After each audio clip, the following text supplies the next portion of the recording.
सिर के दर्द में योग में और क्या क्या करें, ऐसे देखो कौन से आसन करें? हाँ, एक तो ध्यान की क्रिया बहुत ज़रूरी है इसमें। मतलब आप लेट कर ध्यान की क्रिया करोगे तो बहुत ही अच्छा इफेक्ट पड़ेगा, क्योंकि माइंड का ही खेल है हम्म। ये दिमाग का ही खेल है।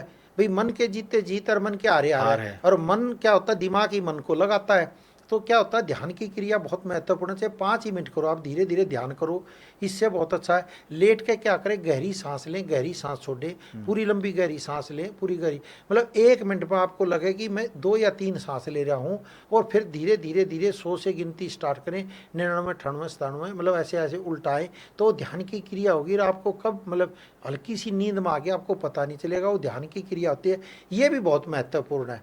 और जिनको बहुत ही भयंकर दर्द होता है, ना आराम पड़ता है, तो फिर एक नहाने की क्रिया में, क्योंकि कईयों को सर्वाइकल के कारण भी सिर में दर्द हो जाता है, हाँ जी तो हाँ। ये नहाते वक्त ये क्रिया करनी होती है। क्योंकि जोर से हाथ यहाँ मारे और जोर से 3 बार इधर मारे, मतलब 3 बार इधर मारे, 3 बार, इससे क्या हो, नस खींचेगी, नस खींचेगी तो सर्वाइकल दर्द होगा और उसके कारण भी आपको चक्कर वक्कर आते तो आराम पड़ेगा।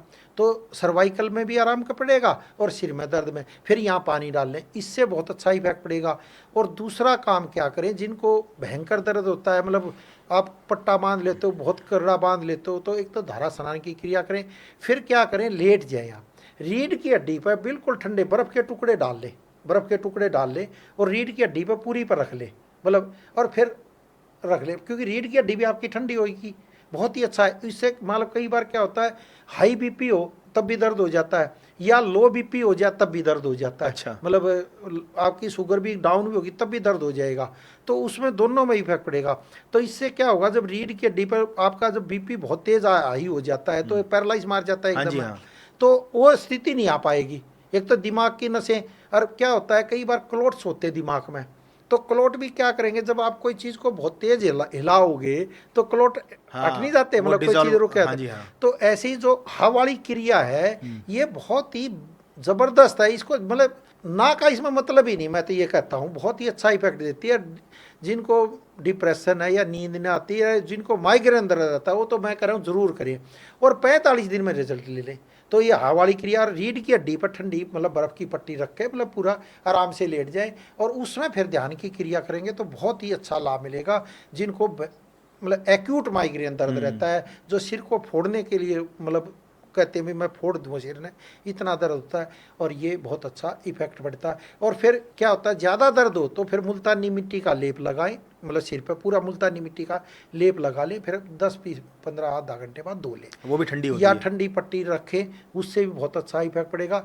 पेट पे मिट्टी की पट्टी रखें, अगर मिट्टी की पट्टी ना रखें तो पेट पर मुल्तानी मिट्टी का ही लेप लगा लें और सिर पे भी लगा लें, तो बहुत ही अच्छा, मतलब ये प्राकृतिक चिकित्सा में हम करवाते हैं, इससे भी बहुत अच्छा लाभ मिलता है। बहुत से मतलब दवाई ना खा पाते हैं तो ये भी साथ में करें। और मैं तो कहता हूँ आदमी ना अपने पर दान दे देना चाहिए, वही है, और दान वही है, अपनी दवाइयाँ खाएं तो वही दान माना जाएगा, अपने सही, पर जो खर्च दें। बिल्कुल और सही ये बात। मजाक की बात नहीं है, बहुत हमने देखा है कि कोई ना कोई कारण तो होता ही है भाई, मतलब जैसे कहे यार मेरी तो बला टली, मतलब अपनी बला कहीं और टाल दो, यानी अपने अपना दान तो दे दो, वो कहीं और जाएगा। सही तो बात ये है। बहुत है, तो बहुत ही इफेक्ट पड़ता है। तो 3 महीने आप ज़रूर कोर्स करें, मैं तो ये कहता हूँ जिनको माइग्रेन का।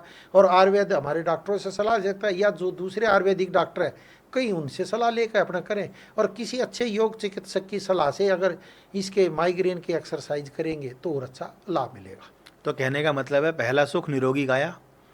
ना, निरोगी काया तो है, मतलब दौलत काम ना आएगी, सेहत सेहत साथ साथ निभाएगी। निभाएगी। और सेहत से समझौता, बीमारियों को नोता। फिर आपने अगर समझौता कर लिया तो दोस्तों बीमारियां तो आएंगी आएंगी, इसे कोई रोक नहीं सकता। इसलिए मैं कहता हूँ सेहत से बिल्कुल भी भूल कर समझौता ना करें, अपना इलाज कराएं, और समय रहते इलाज करा लेंगे तो बहुत ही अच्छा रहेगा। अब मैं कल ही एक पेशेंट पर गया, देखो बताता हूँ। वो लेडीज़ का पैरालाइज टाइप सा मार गया, वो बेचारी लेटी बिस्तर पर, और कमरे में इतनी भयंकर स्मेल हो रही, मतलब आप 5 मिनट नहीं बैठ सकते, मतलब अच्छा। इतनी। मैंने कहा जी ये क्या, मतलब वो भुगत रही है, करी कि क्या करूँ, कोई करने वाला है नहीं। अब देखो, और पैसा भी खूब है, अच्छा। मतलब पैसे की कोई कमी नहीं। मतलब उसका एक लड़का अमेरिका रहता है, एक लड़का वहाँ था, तो उसने मतलब मेड रखी हुई है, काम वाली रखी हुई है, उसकी सेवा करने रही थी, 30,000 रुपये उसको भी दे रहे हैं, लेकिन आदमी क्या करे। तो इसलिए पहला सुख ही निरोगी काया है। हम्म। अब वो कर लेते तो खुद ही अपना बिस्तर झाड़ लेती, सही अब वो बात। पड़ी रहती है, वो काम वाली भी कितने दिनों करेगी। तो मैं ये कहता हूँ कि ये दौलत तो वाकई में काम नहीं आती। मैंने कहा मेरे दोस्त की मतलब वो थी, तो देख कर मैं देखा 4 साल से बेचारी बिस्तर पर क्या करेगा। अब देखो वही करें भुगतता आदमी। अब करी जी मेरे सिर में वो, हाँ वो यही करी, मेरे बहुत सिर में दर्द रहता है। अब मैं उसको क्या बताता, मैं क्या बताऊँ उसको भी। मतलब मैंने कहा जी नहीं आप ठीक हो जाओगे। फिर मैंने उस लड़की को अभी ये ठंडी पट्टी रखा करो, सिर में धारा स्नान कर दो, तो ये बिस्तर पर लेटी लेटी रीढ़ की हड्डी पर ठंडी वो रखो बर्फ़ की पट्टी, तो उससे आराम पड़ेगा। वैसे तो मैं कल ही बता का हूँ, अब 1 महीने बाद पूछूंगा उससे क्या आराम पड़ा, तब पता चलेगा जी।